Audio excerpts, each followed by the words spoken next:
I'm here to try and connect the work of Sector 39 to developments at Permaculture Association and the wider, also an invitation to the wider kind of permaculture network. Look at the world out there and you ask yourself, where's the change going to come from? How are we going to escape this seemingly self-destructive spiral as we head into this climate crisis, and we still have no significant coordinated action based in reality as a response.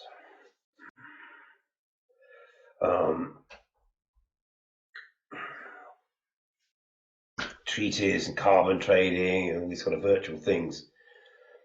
This is a real tangible crisis based in the biology and physics of our planet. This isn't an abstract thing that we can solve with technology or wealth. It's a fundamental thing which it touches every living organism on the planet. This is way, way, way too important to leave to leaders or to processes of negotiation.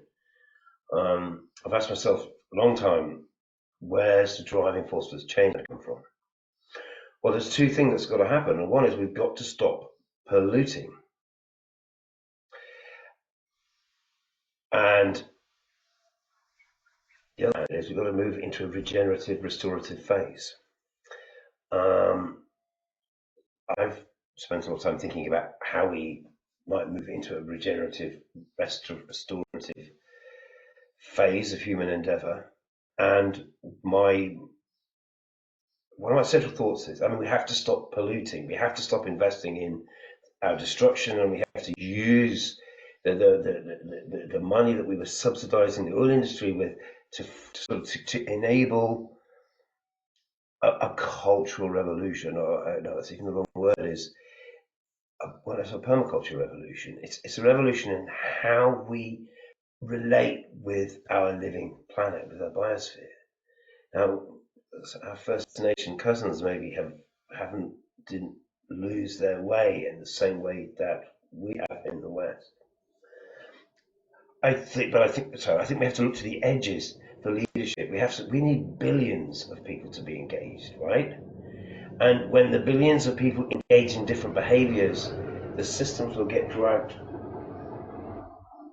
behind the people. And that's the only way I see it happening. And yeah, completely wrong, but that's the avenue that I've explored. So when I look at countries in East Africa, Ethiopia, Tanzania, Uganda, Congo, is the populations are exploding. They have some of the youngest median ages and therefore the highest rates of growth. And so these are Anglophone countries, and where there's a lot of farmers, and where a lot of people still have a direct relationship to the natural world. So it made a lot of sense when circumstances drew me to Uganda and to begin working there in 2016.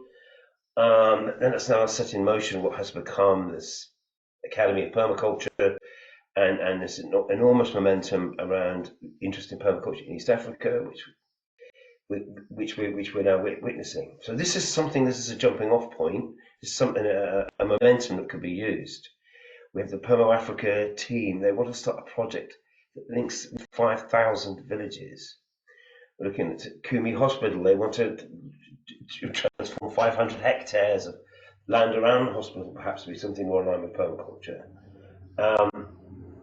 And we've connected with a very inspirational pioneering group in Rwanda who started the Rwanda Women's Permaculture Initiative. Sowing seeds in places where they could take root and create new opportunities,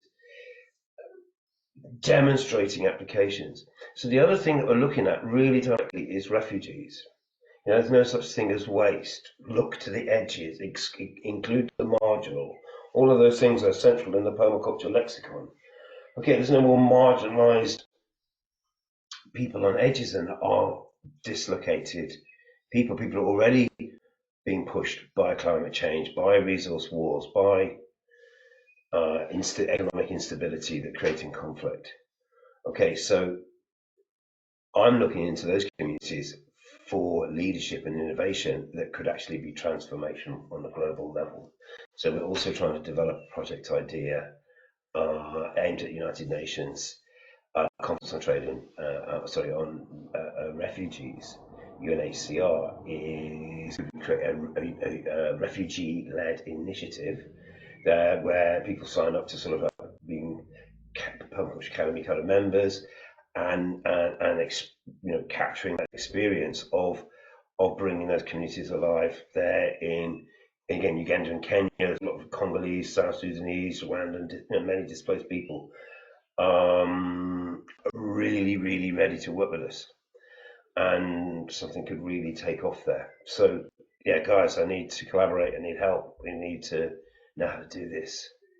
We're really ready to. It's really ready to take off there. But we're completely. You know, I'm looking for partnership, and I'm looking for support, and I'm looking for investment.